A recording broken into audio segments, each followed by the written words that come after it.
Bora voltar a falar de Libertadores. Campeão tá voltando para Buenos Aires, onde se sente muito bem. Situação bem diferente, claro, da final do ano passado, né? 3 jogos sem vencer já o Botafogo, está em terceiro no Grupo A. Ninguém esperava por isso. Conversar com o Rafael Sibila, que está lá no estádio onde vai acontecer o jogo. Simpático estádio do Estudiantes e o simpático Rafael Sibila. Ô Sibila, como é que o Botafogo chega para esse jogo, né? Chega com essa pressão por jogar bem e melhores resultados, né? Pois é, Escobar, muito boa tarde para você, para todo mundo que está aí no Brasil. Já estou aqui em La Plata, nesse estádio do Estudiantes de La Plata, onde a torcida fica muito próxima do gramado. Vai ter muita pressão hoje sobre os jogadores do Botafogo, um time que já chega pressionado também aqui na Argentina por conta desse início ruim no Campeonato Brasileiro, com uma vitória em 5 jogos. Na Libertadores, uma derrota e uma vitória, está a 4 pontos da liderança, então é importante hoje conseguir vencer, até para tirar essa pressão que haja sobre o técnico Renato Paiva. O John Textor já declarou que confia no técnico, que ele é muito bom, que os jogadores ainda não estão executando o que ele está pensando. A boa notícia para o torcedor do Botafogo, que ontem no desembarque, o Barbosa estava presente, ele que ficou fora do jogo contra o Atlético Mineiro, foi até cumprimentar ali um torcedor argentino do Botafogo, foi bastante simpático, mas a delegação em todo o Botafogo viajou aqui para a Argentina com o Barbosa, mas sem o Jair, que vai ser um desfalque importante hoje à noite. Pois é, Jair não joga. E a escalação então? Dá a escalação para a gente aí, Sibila. Bom, a gente tem aí o campinho, tem algumas dúvidas nesse campinho, mas a gente tem John, Vitinho, Danilo Barbosa improvisado na zaga, Barbosa, Alex Telles ou Cuiabano, Gregory e Marlon Freitas, Arthur, Savarino e outra dúvida entre Matheus Martins e Patrick de Paula, com o Igor Jesus fazendo ali a função de 9. O Botafogo vai encarar um time que também está pressionado pela torcida. O Estudiantes de La Plata tem uma vitória nos últimos 8 jogos, perdeu em casa o último jogo da Libertadores contra a Universidade de Chile, até o próprio técnico Eduardo Domingues teve que responder sobre a continuidade dele no comando do Estudiantes, então é um bom momento do Botafogo se aproveitar desse momento de incertezas do Estudiantes para conseguir essa vitória, até para se aproximar da Universidade de Chile. O Botafogo tem uma programação um pouquinho diferente, vai sair até mais cedo do hotel, porque, Escobar, o time está lá em Buenos Aires, não está aqui em La Plata não. É uma viagem de cerca de 1 hora, então vão ter que viajar para La Plata para encarar esse jogo que tem transmissão da Globo hoje. Rafael Sibila com a categoria de sempre, direto da Argentina. Muito obrigado, Sibila. Tem uma correção aqui, o Vasco está em segundo lugar, no grupo dele da Sul-Americana, mas ele tem 5 pontos e não 4, tá? Perde ali pro Lanús nos critérios de desempate. Se vencer, Botafogo encosta na liderança, porque o Cara Bobo empatou em casa com a Universidade de Chile. Cara Bobo que é um time especialista em jogadas ensaiadas de escanteio. O jogo ainda estava no comecinho quando o time do Cara Bobo inventou esse negócio aí, ó. Parecia uma confusão na área, mas na verdade era uma ciranda. Vai entender, né? Logo depois, na sequência do lance, Calderón fez pênalti no Berrios. Tortolero marcou pro Cara Bobo.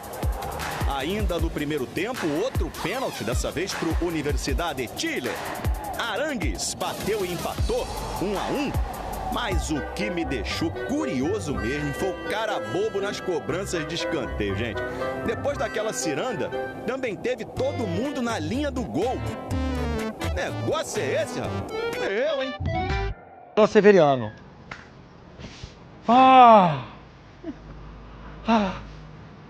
Igor Daniel, boa tarde. Realizou meu sonho.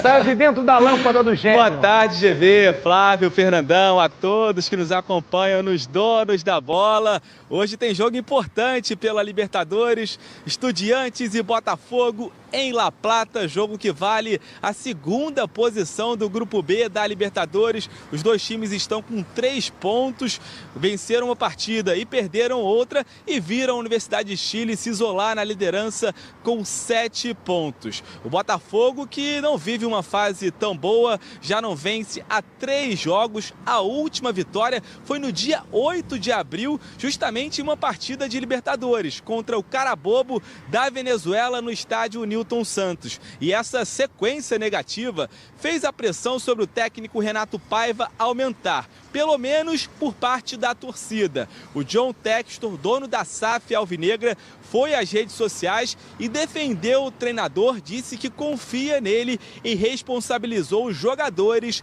pela má fase vivida. O Paiva, que hoje vai ter alguns desfalques. O último deles é o zagueiro Jair, que com dores no tornozelo não viajou para a Argentina. partida. O Bastos, outro zagueiro desse elenco, ainda está lesionado. Com isso, Danilo Barbosa deve ser improvisado no setor, algo que já aconteceu anteriormente, formando assim a dupla de zaga com o Alexander Barbosa. Ainda outras dúvidas na equipe. Na lateral esquerda, o cuiabano briga por uma vaga com o Alex Telles. E na frente, o Matheus Martins pode deixar o time para a entrada do Patrick de Paula. Nesse cenário, o Savarino seria deslocado para o lado esquerdo de ataque. O Botafogo, que hoje vai ter que encarar um caldeirão. O estádio Jorge Luiz Hirt, em La Plata, tem capacidade para 32.500 torcedores e vai estar lotado. Todos os ingressos foram vendidos, mas a última partida do Estudiantes em casa não foi tão boa para os hermanos. Perderam para a Universidade de Chile pela Libertadores e já não vencem há 4 jogos, então também estão em crise. Duas equipes que estão num momento ruim e que precisam de mais dessa vitória. GV? Obrigado, Igor Dorileu, sempre em cima do lance com todas as informações. Um não ganha 3, outro não ganha 4. Difícil.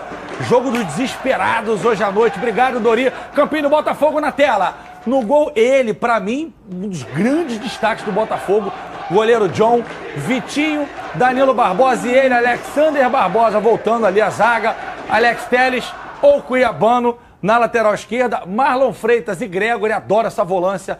Arthur Savarino e aí sim, Matheus Martins ou Patrick de Paula. Vamos aguardar, parece que vai ser o Patrick de Paula. E no ataque, Igor Jesus, o homem da odd 6. No ataque, do lado de fora, o treinador Renato Paiva. Vamos direto.